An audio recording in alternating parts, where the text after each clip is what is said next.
Jeffrey ਆਈਪਸਟਾਈਨ ਨੂੰ ਲੈ ਕੇ ਤੇ ਜੋ ਉਹਨਾਂ ਦੀ ਹੀਅਰਿੰਗ ਹੋਣੀ ਸੀ, ਉਹਦੇ ਵਿੱਚ ਹਿਲਰੀ ਕਲਿੰਟਨ ਨੇ ਇਹ ਕਿਹਾ ਆ ਕਿ ਮੇਰਾ ਕੁਛ ਵੀ ਲੈਣਾ ਦੇਣਾ ਨਹੀਂ ਹੈਗਾ, ਨਾ ਹੀ ਮੈਂ ਕਦੇ ਜੈਫਰੀ ਐਪਸਟੀਨ ਨੂੰ ਮਿਲੀ ਹੈਗੀ ਆ। ਸੋ ਜੈਫਰੀ ਐਪਸਟੀਨ ਦਾ ਮਾਮਲਾ ਪੂਰੀ ਦੁਨੀਆ ਦੇ ਵਿੱਚ ਬਹੁਤ ਤੇਜ਼ੀ ਦੇ ਨਾਲ ਫੈਲ ਰਿਹਾ। ਕਈ ਮੁਲਕਾਂ ਦੇ ਹੈੱਡ ਵੀ ਜਿਹੜੇ ਆ ਉਹਨਾਂ ਨੂੰ ਰਿਜ਼ਾਈਨ ਕਰਨਾ ਪਿਆ। ਅੱਜ ਵੀ ਇੱਕ ਬਹੁਤ ਵੱਡੀ ਬੈਂਕ ਆ, ਉਹਦਾ ਜਿਹੜਾ CEO ਆ ਉਸ ਨੂੰ ਰਿਜ਼ਾਈਨ ਕਰਨਾ ਪਿਆ। ਹੁਣ ਫੋਟੋਆਂ ਪਤਾ ਨਹੀਂ ਕਿੱਥੋਂ ਲਿਆਂਦੀਆਂ, ਪਰ ਹਿਲਰੀ ਕਲਿੰਟਨ ਨੇ ਹੀਅਰਿੰਗ ਜਿਹੜੀ ਡੈਪੋਜੀਸ਼ਨ ਹੋਣੀ ਆ ਉਹਦੇ ਵਿੱਚ ਉਹਨਾਂ ਨੇ ਇਹ ਕਿਹਾ ਵੀ ਇਹ ਇੱਕ ਤਰ੍ਹਾਂ ਦੇ ਨਾਲ ਪੋਲੀਟੀਕਲ ਥੀਏਟਰ ਹੈਗਾ ਤੇ ਮੇਰਾ ਜਿਹੜਾ ਆ ਕਦੇ ਵੀ ਨਾ ਉਹਦੇ ਨਾਲ ਕੰਟੈਕਟ ਹੋਇਆ ਤੇ ਨਾ ਹੀ ਮੈਂ ਉਹਨੂੰ ਕਦੇ ਮਿਲੀ ਹੈਗੀ। ਜੀ, ਰਿਪਰੈਜ਼ੈਂਟੇਟਿਵ ਲਾਰੈਨ ਬੋਬਰਟ ਉਸਨੇ ਇਹ ਜਿਹੜੀ ਬਿਹਾਈਂਡ ਡੋਰ ਮੀਟਿੰਗ ਸੀਗੀ, ਇਹ ਜਿਹੜੀ ਡੈਪੋਜੀਸ਼ਨ ਸੀ ਜਿਸ ਵਿੱਚ ਇਸ ਨੂੰ ਸਵਾਲ ਜਵਾਬ ਕੀਤੇ ਜਿਹੜੇ ਉਹ ਜਾ ਰਹੇ ਸੀਗੇ, ਉਸ ਨੂੰ ਲੀਕ ਜਿਹੜਾ ਉਹ ਕਰ ਦਿੱਤਾ। ਉਸ ਤੋਂ ਬਾਅਦ ਦੇ ਵਿੱਚ ਹੌ ਹੱਲਾ ਜਿਹੜਾ ਉਹ ਖਾਸਾ ਇਸ ਦੇ ਵਿੱਚ ਪੈ ਗਿਆ ਆ ਤੇ ਹੁਣ ਜਿਹੜੇ ਡੈਮੋਕ੍ਰੇਟ ਪਾਰਟੀ ਵਾਲੇ ਉਹ ਕਹਿੰਦੇ ਵੀ ਲਾਰੈਨ ਬੋਬਰਟ ਦੇ ਉੱਤੇ ਇਸ ਦੀ ਕਾਰਵਾਈ ਕਰਨੀ ਜਿਹੜੀ ਉਹ ਚਾਹੀਦੀ ਹੈਗੀ ਆ।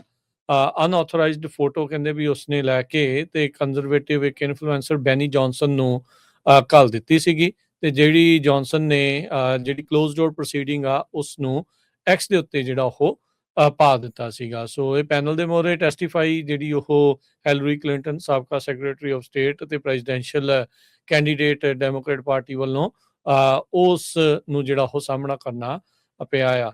ਲਾਰੈਨ ਬੋਬਰਟ ਨੇ ਬਾਅਦ ਦੇ ਵਿੱਚ ਕਿਹਾ ਬੈਨੀ ਡਿਡ ਨਥਿੰਗ ਰੋਂਗ, ਵੀ ਇਹ ਜਿਹੜੀ ਕਲੋਜ਼ ਡੋਰ ਡੈਪੋਜੀਸ਼ਨ ਸੀ ਉਸ ਦੀ ਫੋਟੋ ਜਿਹੜੀ ਉਹ ਪੋਸਟ ਕਰਕੇ ਕਹਿੰਦੇ ਵੀ ਉਸਨੇ ਕੋਈ ਗਲਤੀ ਜਿਹੜੀ ਉਹ ਨਹੀਂ ਕੀਤੀ ਹੈਗੀ। ਸੋ ਜਿੱਦਾਂ ਤੁਸੀਂ ਦੱਸਿਆ ਵੀ ਉਸਨੇ ਆਪਣੀ ਓਪਨਿੰਗ ਸਟੇਟਮੈਂਟ ਦੇ ਵਿੱਚ ਕਿਹਾ ਸੀ ਵੀ ਉਸਨੂੰ ਐਪਸਟੀਨ ਦੀਆਂ ਜਿਹੜੀ ਕ੍ਰਿਮੀਨਲ ਐਕਟੀਵਿਟੀਜ਼ ਦੇ ਬਾਰੇ ਕੋਈ ਨਵੀਂ ਹੋਰ ਇਨਫੋਰਮੇਸ਼ਨ ਨਹੀਂ ਹੈਗੀ। ਓਵਰਸਾਈਟ ਕਮੇਟੀ ਦੇ ਜਿਹੜੇ ਚੇਅਰਮੈਨ ਜੇਮਸ ਕੋਮਰ ਆ, ਉਹਨਾਂ ਨੇ ਗੱਲਬਾਤ ਕਰਦੇ ਹੋਏ ਜਿਹੜਾ ਉਹ ਆਖਿਆ, ਕਹਿੰਦੇ ਵੀ ਰਿਪਬਲਿਕਨਸ ਪਲਾਨ ਕਰ ਰਹੇ ਆ ਸਵਾਲ ਕਰਨ ਦੇ ਲਈ ਹਿਲਰੀ ਕਲਿੰਟਨ ਨੂੰ ਵੀ ਕਿਤੇ ਉਹ ਜਾਣਦੇ ਆ ਵੀ ਜਿਹੜਾ ਐਪਸਟੀਨ ਸੀਗਾ ਉਹ ਕਿਤੇ ਬਾਹਰਲੇ ਮੁਲਕ ਦੇ ਫੋਰਨ ਕੰਟਰੀ ਦੇ ਜਿਹੜੇ ਉਹ ਐਸਟ ਦੇ ਤੌਰ ਦੇ ਉੱਤੇ ਤਾਂ ਨਹੀਂ ਸੀ ਕੰਮ ਜਿਹੜਾ ਉਹ ਕਰ ਰਿਹਾ।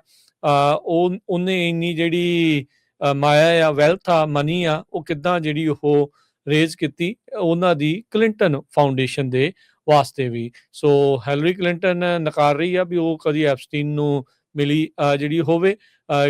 ਗੈਸਲੀਨ ਮੈਕਸਵੈਲ ਉਸ ਨੂੰ ਕਹਿੰਦੀ ਵੀ ਉਹ ਐਕੁਐਂਟਸ ਦੇ ਤੌਰ ਦੇ ਉੱਤੇ ਜ਼ਰੂਰ ਜਾਣਦੀ ਸੀਗੀ। ਉੱਦਾਂ ਜੇ ਦੱਸਦੇ ਜਾਈਏ ਤਾਂ ਜਿਹੜੀ ਗੈਸਲੀਨ ਮੈਕਸਵੈਲ ਆ ਉਸਨੇ ਪਹਿਲਾਂ ਹੀ ਕਾਂਗਰੈਸ਼ਨਲ ਡੈਪੋਜੀਸ਼ਨ ਦੇ ਵਿੱਚ 5th ਅਮੈਂਡਮੈਂਟ ਨੂੰ ਪਲੀ ਕੀਤਾ ਹੈ, ਪਲੈਡ ਦਾ 5th।